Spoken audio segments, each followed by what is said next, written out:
Alright, welcome back Band-Aid and anybody else that's using this for reference. We are continuing on in the series. Normal VOS run is a fighter tank, going on over mechanics, and we are now at the maze. And so what we're going to end up doing here is there are 3 sections of the maze. We're at the first section, and the mechanics for every single part is very similar.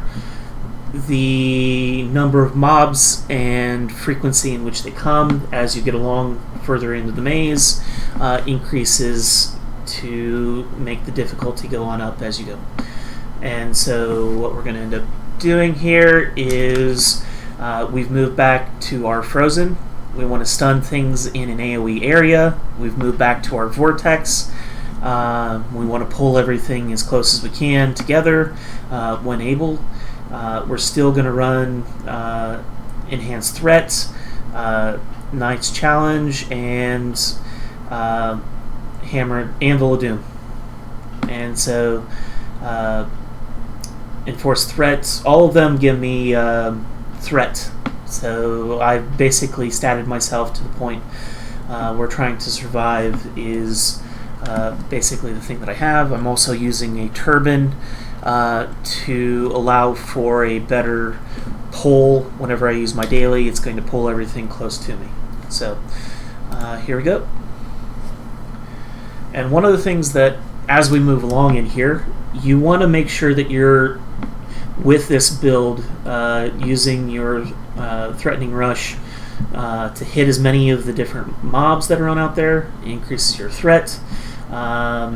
You're going to lose threat in some of the better parties. So if you have a DPS comp that's better, that's in here, you'll eventually end up losing threat to them, more likely than not, at various different points. And so they need to be prepared to be able to take a couple of hits, because you're not always going to be able to intercept, like I did there, the mobs before they get to them. And as we go, we get to this part of the fight, which you'll notice there's not as many mobs on in here as there will be later on. But at this point, all of the thorns have popped on up and sprouted on the outside edges. You have to kill those before you can actually move on to the next part of the maze. The maze, I think, has like 2 or 3 iterations, but all of them are going to go to the other side from the door and will teleport you on in. Now this is the part that will change. You're going to be in here, and at different various points in time, this will be a different set of people. So you might be alone, you might be with another person, might be with everybody from your party. If you are alone, then it's probably a better choice to stick on over here on this side, because if you get downed and you're alone and you're killed, you are going to cause the rest of the group have to start all over from the beginning of the maze. And the maze is fairly time consuming in terms of this dungeon, so it's best do it on the first shot. Be together. If you do get downed, you can get picked up, so that's a benefit there, unless you're in a hardcore moving through this. So we are not in a hardcore at this point in time, so just trying to keep aggro. I'm using Knight's Challenge, and Conti took a heck of a lot of damage. So that I intercepted, so that's better damage to me than damage to him. So, and then it allows us to continue on and move through the entire thing. Some of the forced threats. At this point in time, I have an increased amount of threat from all my at-wills, so just use those, hit the different things, and we're just trying to get on to the next part to be able to help this person. Cryptic, if you're listening to this video, please fix this. The thing that the mark from the healer puts you in combat, and it's annoying. You can't hardly get through here, so unless you have a healer that's aware of it and can put the mark on themselves or remove the mark or something else, put it on someone else that's not in there, you basically are in a locked mode where you can't go through any of these doors.